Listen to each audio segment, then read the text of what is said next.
Hey guys, I've been thinking about this movie all weekend, so I wanted to do a spoiler-filled review for Upgrade. Let me start by making two corrections because I misspoke the last time in my last video. I think I said that the main actor's name was Logan Marshall, and his name is actually Logan Marshall Green. And I also misspoke and said that Lee Whannell directed one of the Saw movies. He did not. He wrote, I think, one Saw.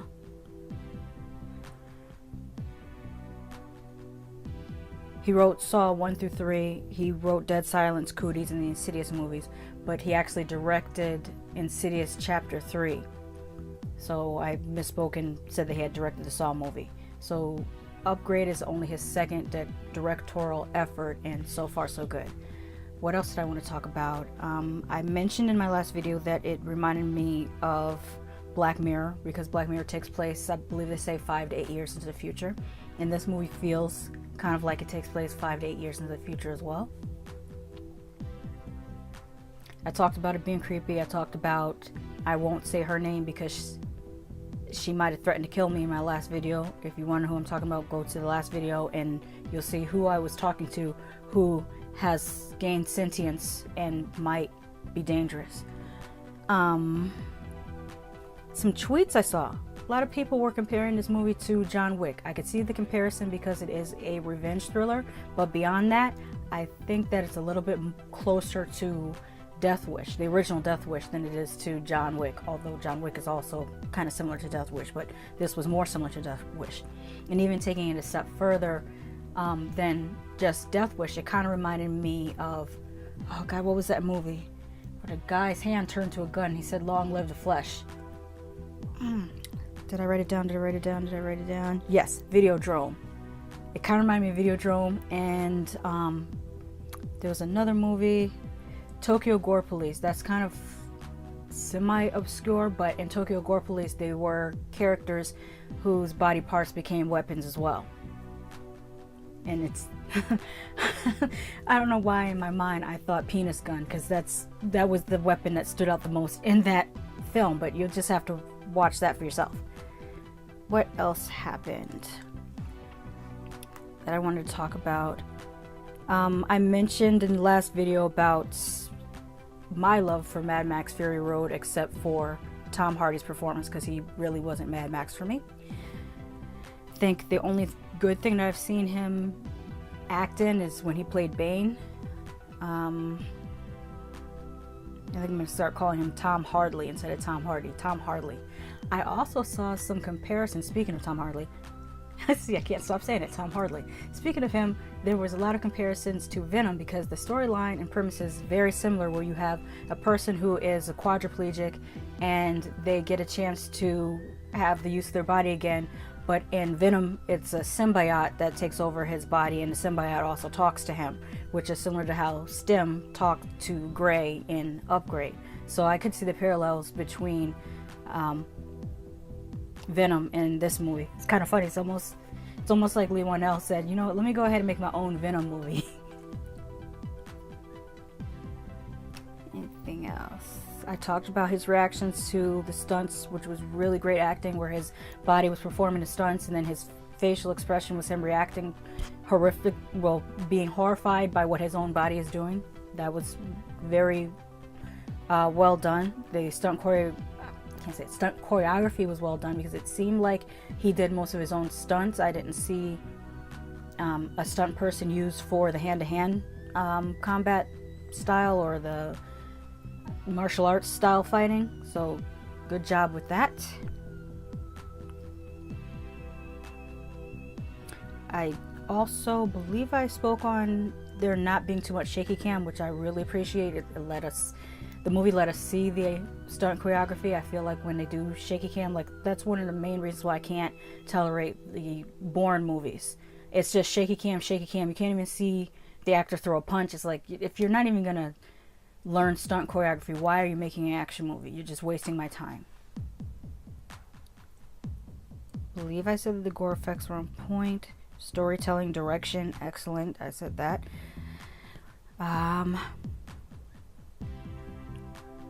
The twist at the end. If you don't watch a lot of science fiction, that would come to you as a surprise. But if you grew up watching Outer Limits, Twilight Zone, Black Mirror to be the newest sci-fi anthology series, you could kind of see that twist coming, but it was still very satisfying.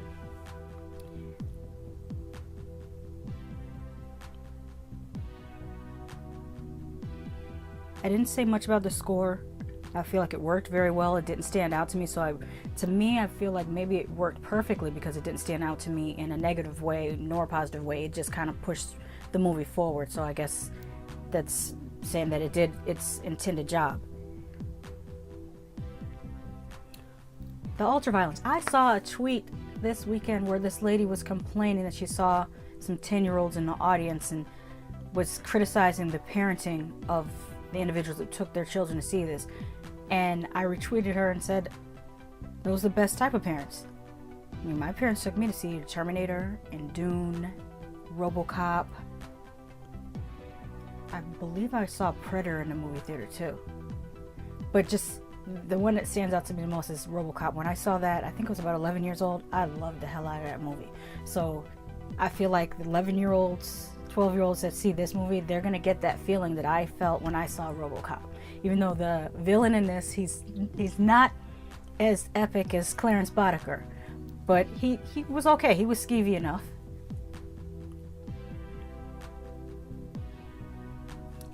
Wanted to talk about the 3 tiers of villains. It was almost like a video game in that way, where you had, well, I shouldn't say video game because they also did that in RoboCop, where you had different tiers. Like Clarence Boddicker was one tier, but he was underneath that guy. What was his name? Dick Miller or Dick something?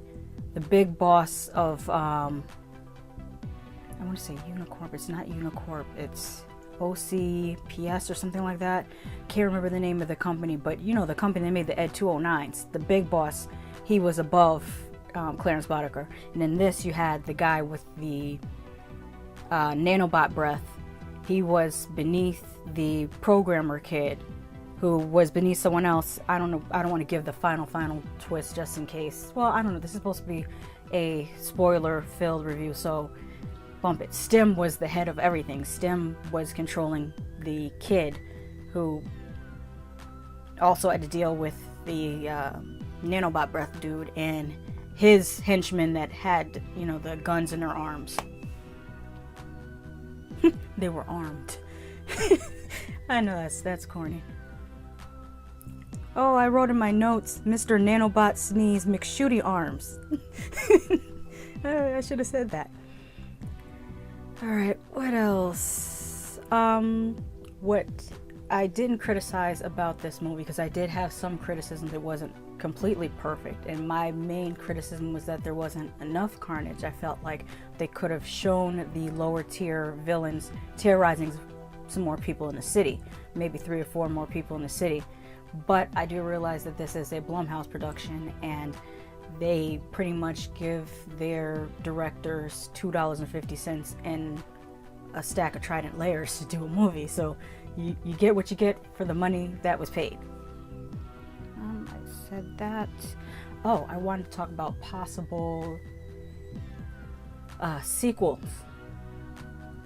I feel like they left the movie open for a sequel, in that Stem won for the time being, in that he has control of Gray's body. However, since he killed the cop, or the detective, obviously she's going to come up missing. The police department is going to have to investigate her disappearance, and then they're going to have to find out what happened. Then on top of that, you have Gray in what I'm calling an alternative sunken place. He might realize that he's in an alternative sunken place and then try to control his body. Third thing that could happen is that the programmer individual, because remember, they said do not class them using the gender binary something, yada yada yada. So I'm gonna refer to them as them and they.